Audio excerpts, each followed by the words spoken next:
মাত্র 10 মিনিট ছোলা সিদ্ধ করলে ছোলা নরম হয়ে যাবে। আর সেই সাথে টেস্টি ছোলা বোনা, সাথে মজা করে ছোলা মাখার রেসিপিটিও থাকছে। 1 কেজি ছোলা নিয়েছি, এখন গরম পানিতে এই ছোলাটা ভিজিয়ে রাখছি। সাথে দিয়ে দিচ্ছি হাফ চা চামচ খাবার সোডা। আপনি যদি আগে থেকে ছোলা ভিজাতে ভুলে যান তাহলে এই টেকনিকটা ফলো করতে পারেন।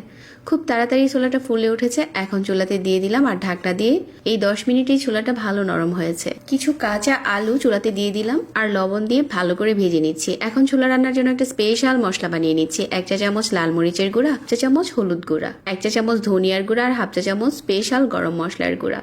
জিরার গুঁড়ো আমি এখানে হাফ চা চামচ দিয়েছি। 2 চা চামচ দিয়ে দিলাম আদা আর রসুন বাটা।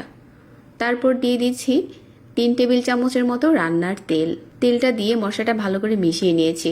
আলুটাও ভাজা হয়ে গেছে আর এখান থেকে কিছু আলু আমি উঠিয়ে রাখছি, যেটা পরে মাখাতে দিলে টেস্ট ভালো আসে। 1টার মতো পেঁয়াজ কুচি দিয়ে দিলাম। যে মশলাটা মাখিয়ে রেখেছিলাম ওইটা তেলের মাঝে দিয়ে আলুগুলোকে ম্যাশ করে নিচ্ছি।